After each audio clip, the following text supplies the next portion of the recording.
Imagine an object of profound significance, a slab of stone that held the power to decipher a script lost to the sands of time.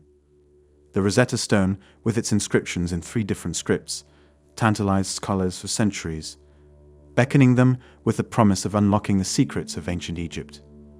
It's not just a stone, it's a portal to a civilization that flourished thousands of years ago. One of the most renowned exhibits at the British Museum is the Rosetta Stone. But what exactly is it? The stone is a shattered piece of a larger stone slab. It contains a message cut into it in 3 different styles of lettering. It was a crucial piece of information that assisted professionals in learning to interpret Egyptian hieroglyphs. Why is it important? The inscription on the stone is an official communication regarding King Ptolemy V, known as an edict. The edict was engraved on enormous stone slabs known as stelae, which were placed in every temple in Egypt. According to legend, the priests of a Memphis temple backed the monarch.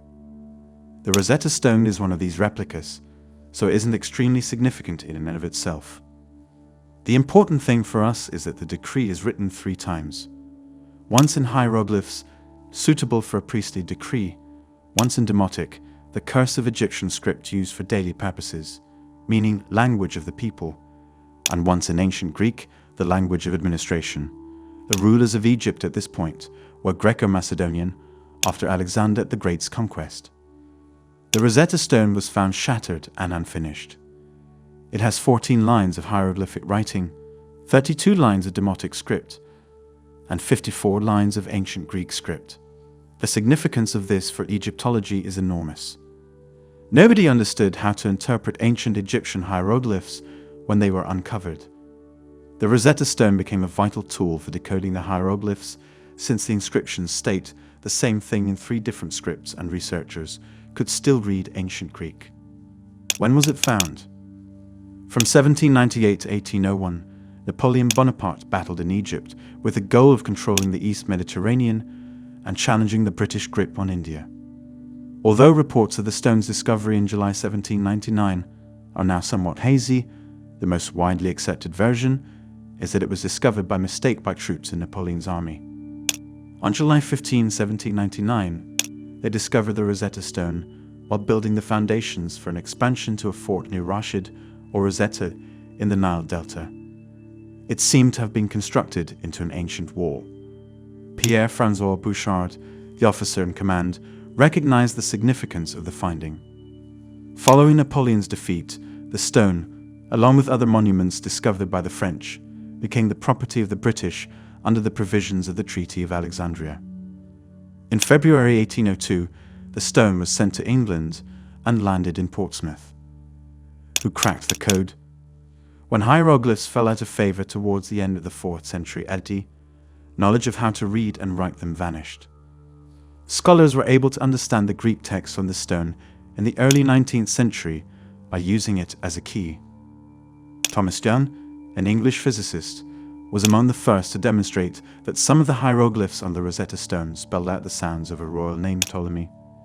Jean-François Champollion, a French researcher, discovered that hieroglyphs captured the sound of the Egyptian language.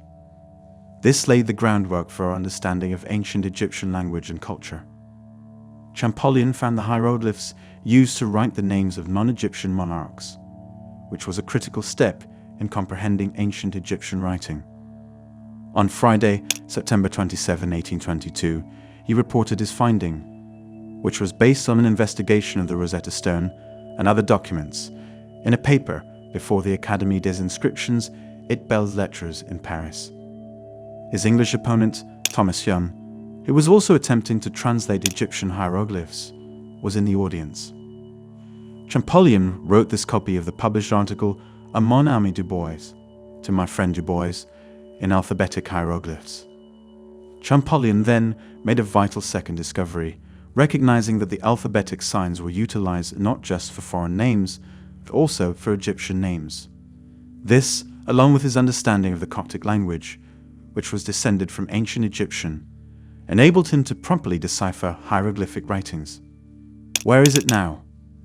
The stone was brought to England in February 1802, and George III donated it to the British Museum in July that year. because the flooring was not robust enough to support the weight of the Rosetta Stone and other sculptures. They were housed in temporary structures of the museum grounds. Following a request to Parliament for financing, the trustees commenced construction on a new gallery to accommodate these purchases. The British Museum has housed the Rosetta Stone since 1802, with just one interruption. When the museum was worried about severe bombing in London at the conclusion of World War I, they transferred it to safety along with other movable, essential artifacts. The famous items spent the next 2 years at a Holborn Postal Tube railway station 50 feet below Earth. Thank you for joining us in uncovering the captivating story of the Rosetta Stone. And remember, the pursuit of wisdom is a journey without end. Until next time, keep seeking, keep discovering, and keep unraveling the mysteries of our remarkable world.